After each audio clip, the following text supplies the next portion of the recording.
And now for a section that's near and dear to my heart. We're going to dive into audit requirements. Although I know all of you don't want to be an expert in the audit requirements, that is obviously where I spend a lot of my time, and I'm hoping to impart some knowledge on you to give you a little bit of perspective if you ever have to go through the audit process with TRIO programs specifically. We're going to go through an overview. We're going to talk a little bit more about testing TRIO and what auditors have to do. Resolving audit-related issues might be helpful for future reference. We're going to talk a little bit about audit findings and then tips for preventing audit findings.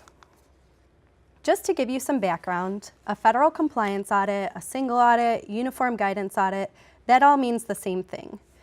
These are required when an organization has over $750,000 in expenditures, and as I mentioned earlier, the expenditures don't necessarily equate to the awards. So an organization could receive a program, an award for a program that is $2 million, and as long as they have expenditures in any given year over $750,000 in aggregate for all federally funded programs, they're going to be required to have a single audit performed. If the aggregate expenditures are below $750,000, regardless of the award amount in that year, they won't have to have a single audit performed. The OMB compliance supplement is something that I've referred to before. Here's a picture of it. The most recent version is June 2016 as of now. We expect a new version to come out in the summer of 2017. This outlines key areas of focus for external auditors for all federal programs. It's over 1,500 pages, so it's a little bit longer than uniform guidance, and it provides suggested audit procedures for auditors to adhere to when they're required to test programs. So really, what is an auditor looking at when they're testing programs? The basis of that are called the compliance requirements. So these are rules established by the federal government to ensure that the funds are used as intended. So all money comes with strings attached, and those strings are the compliance requirements. This entity that's receiving the funds can be a school, a not-for-profit, an institution of higher education, a municipality, really any nonprofit that receives federal funding. If those rules or compliance requirements are not followed, then a finding occurs, which we'll discuss a little bit later on. In addition to testing the compliance requirements that are outlined, auditors are also required to do some control testing. This involves understanding the processes and controls that are in place and is typically performed in conjunction with compliance testing. So to understand the difference between control and compliance, think of it this way.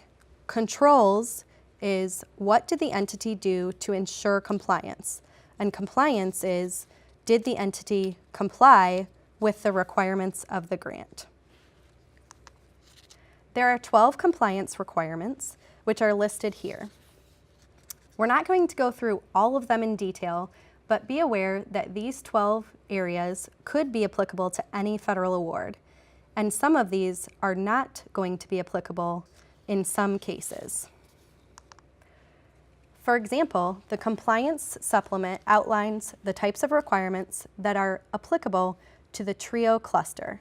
You can see on the left that the TRIO program CFDA numbers are listed, and across the grid, a yes, a Y, or a no, an N, is listed under each type of compliance requirement. This is a baseline and a starting point. The compliance supplement is a very large document, but this is where you can start to make sure that you're looking at the right compliance requirements for the program that you're looking for. The Y indicates the type of compliance may apply, or a no, an N, indicates that the program normally does not have the activity subject to that type of compliance requirement. However, if specific information comes to the auditor's attention, for example, during the normal review of the grant agreement or discussions with management, that provides evidence that a compliance requirement listed as no, N, in the matrix, could have a material effect on a major program, the auditor would be expected to test the requirement. Those types of circumstances should arise infrequently, so a good starting point is this grid. As I mentioned before, TRIO programs are required to be tested as a cluster. This is true no matter how many of the programs exist at an organization. If an organization only receives funding under McNair, then McNair will be tested as part of the TRIO cluster. If an organization receives all 5 of these types of awards under these programs, then all 5 of the programs will be subject to testing during an audit. We're going to give you a little bit of a taste of the specific compliance requirements that are tested when TRIO is selected as a major program. Activities allowed and unallowed are specific activities that can or cannot be funded under a specific program. So this goes back to the concept of allowability. This is usually tested in conjunction with allowable costs and cost principles, which is compliance requirement B. An auditor is testing for improper payments and to make sure that costs are consistent with policies and procedures related to the program being tested. Other steps include reviewing budget to actual and reviewing budget amendments to make sure that the appropriate approval was obtained if necessary. Cash management is a very common compliance requirement across the board, and that's because, as you can imagine, all programs require some type of reimbursement request or advance funding. For reimbursements, they must be properly supported, and advance payments are properly managed. Those are the 2 focal points. Requests for funding are supported and approved by the appropriate individuals. That's what will be tested by the auditor. The next significant section for TRIO is eligibility. Obviously, the TRIO programs are designed to support participants to meet the program criteria and receive the grant funding. So program eligibility requirements are appropriately applied is what the auditor's focus will be. And those would be specific to which type of program is being audited under TRIO. 2 additional compliance requirements that will be tested are matching, level of effort, and earmarking. For TRIO programs specifically, level of effort is not applicable. However, matching and earmarking are. The period of performance is also tested. This is really ensuring that expenditures are occurring within the grant period, that claims have been made within a reasonable period of time, that costs recorded during the beginning of the period of performance were not incurred prior to the start of period of performance, and that costs recorded on the latter part or after the period of performance were not incurred after the period of performance. So this is really a cutoff test to make sure that the expenditures tested are within the grant period. The next compliance category that we'll discuss is procurement, suspension, and debarment. This relates to the procurement of goods and services. Even if the client says that no contracts were signed during the year under audit, the auditor is required to look at the allowable activities testing and determine whether a product or service was subject to the entity's procurement policies. The threshold for suspension and debarment is $25,000. Reporting was discussed previously related to TRIO programs. Financial reports and annual performance reports are required to be filed. The goal is that reporting results are accurate and timely, and that's what the auditors will be looking at. The special test category of the compliance requirements is really subject to what program is being tested as a major program. This allows granting agencies to include other areas of special tests or important compliance-related aspects of the program to be tested by the auditor. There are 3 special tests specific to TRIO programs. One is related to student support services, talent search, Upward Bound, and McNair, and that requires recipients of TRIO programs to provide specific services and activities. A grantee must provide all of the required services in the applicable program regulations to its participants.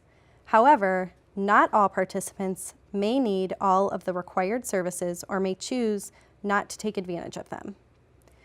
The audit objective that the auditor is testing to is to determine whether the required services were provided to those participants. The suggested audit procedure included within the compliance supplement is to review records of services received by participants, calendars, or logs of service providers, and expenditure records to verify that the required services and activities were provided to participants. The second special test specific to TRIO is that upward bound projects that have received funding for at least 2 years must provide core curriculum instruction in mathematics. However, not all participants may need instruction in mathematics through specific course requirements, and they may choose not to take advantage of that instruction. The audit objective is to determine whether upward bound projects that have received funding for at least 2 years provided the required instruction in the next and succeeding years.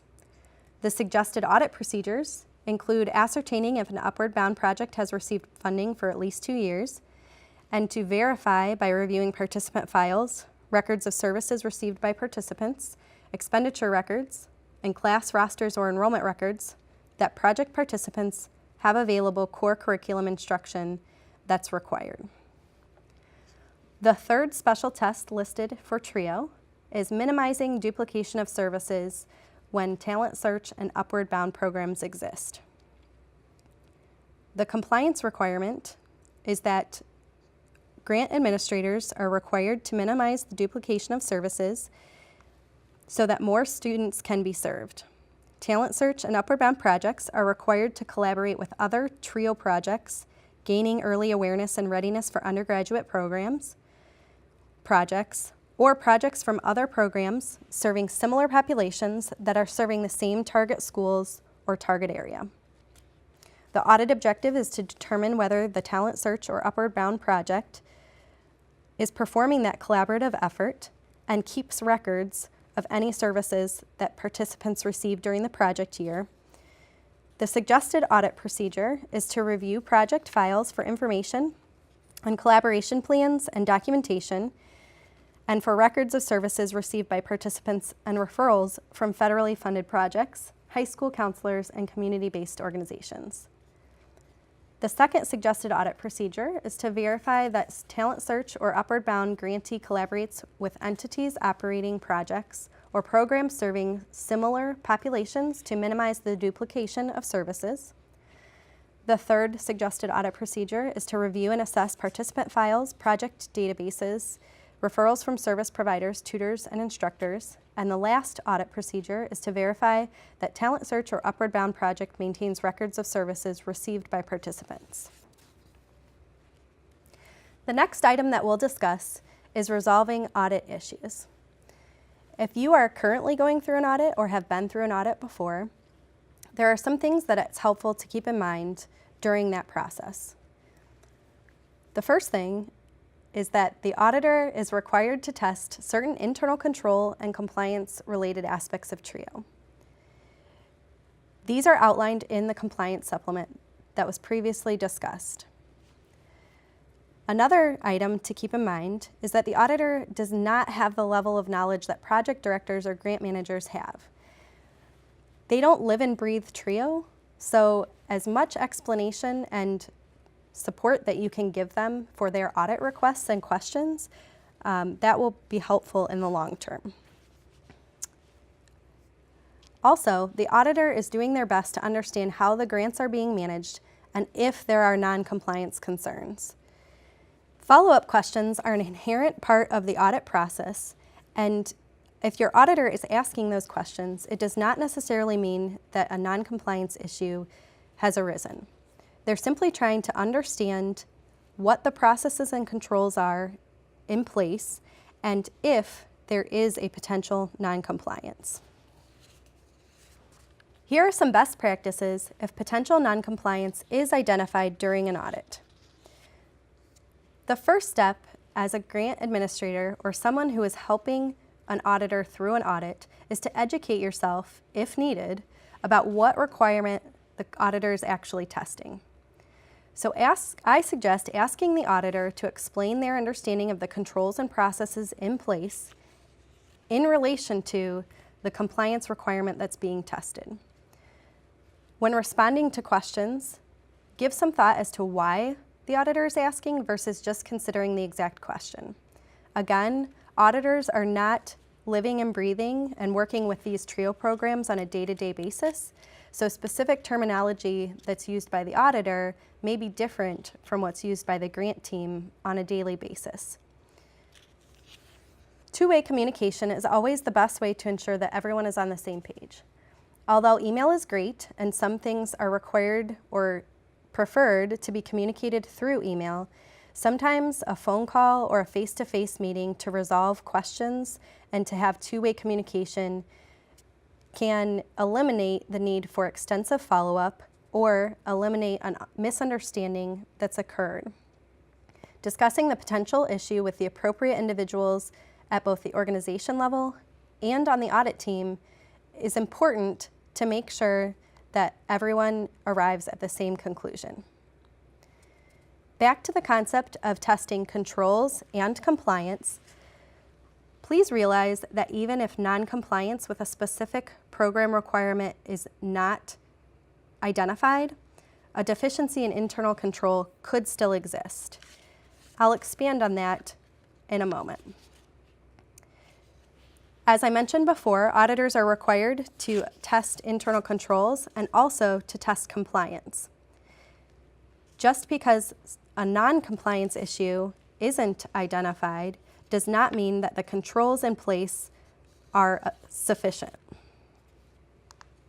So if you have those conversations, that two-way communication with your auditor, and either a non-compliance issue or an internal control deficiency is identified ultimately, they will be required to report that potentially in the single audit report as a finding. So what does that really mean? First of all, there are 5 possible findings, levels of findings, which are listed here, and each one means something a little bit different. The first 2 speak to deficiencies in internal controls specifically. Here are the definitions of a significant deficiency and a material weakness. These are very technical, so I'm not going to spend a ton of time on them, but know that they relate specifically to the internal control environment that's in place, not necessarily to an issue of non-compliance. If a finding is required, these are all of the elements that you will see reported in the single audit report. Numbers 1 through 11 are the audit firm's responsibility. You should be obtaining that wording and reviewing to make sure that as management of the grant, you agree and understand what the auditor is reporting. And number 12 will be the organization's responsibility. This is the views of responsible officials. Anytime a finding is required to be reported, the audit team must obtain the views of responsible officials and planned corrective action in order to include it in the audit report. This provides management an opportunity to respond officially within the audit report and to provide any additional context or circumstances related to the finding that they feel is relevant to be reported. In those cases where a finding is reported, as I mentioned, it will be included in the single audit report. This is submitted to the Federal Clearinghouse and it's published online, which is the uniform guidance requirement. That means it will be publicly available. Depending on the nature and severity of the findings, this could result in a Department of Education review related specifically to TRIO or whatever granting agency is overseeing the grants or the federal programs that are reported in the finding. The finding might also prompt that the program be required to be tested again in the next required single audit. If a single audit is required next year, whether the program is selected as a major program or not, management will have to provide a response to the auditors to include in the summary schedule of prior audit findings. And that response would indicate what the original finding was, what management did to correct the finding, and the current status of the finding. If it's corrected in that next year, it will only be reported once within the summary schedule of prior audit findings. Here are some tips for preventing audit findings. Developing and maintaining a strong internal control environment is key. This would include written policies and procedures that are required, appropriate segregation of duties, documentation for key decisions made, and support or evidence for the treatment of expenditures, among other items. Additionally, which goes without saying, understanding the program's compliance requirements is also key to preventing audit findings. Ensuring that proper approval is obtained for all budget amendments and retaining documentation of those requests when required will go a long way in preventing audit findings specifically related to the budget aspect of program administration. Responding in a timely and thorough manner to all audit questions and requests can also help prevent audit findings. Giving the auditor enough time to work through and ask follow-up questions and have that appropriate two-way communication can potentially avoid an audit finding based on misunderstanding. Don't hesitate to contact the auditor to clarify questions and requests. If you don't understand what they're asking for, then it's much better to be proactive and contact them to talk through that and clarify versus either pushing it down the road or providing requested information that isn't exactly what they're after. This will just result in dragging on the program testing and, again, potentially leading to misunderstanding. Another tip for preventing audit findings is that if there is ever a doubt as you're administering the program throughout the year, ask the Department of Education, specifically for TRIO. The best piece of evidence to provide to an auditor is approval or confirmation from the Department of Ed about a decision made by the organization.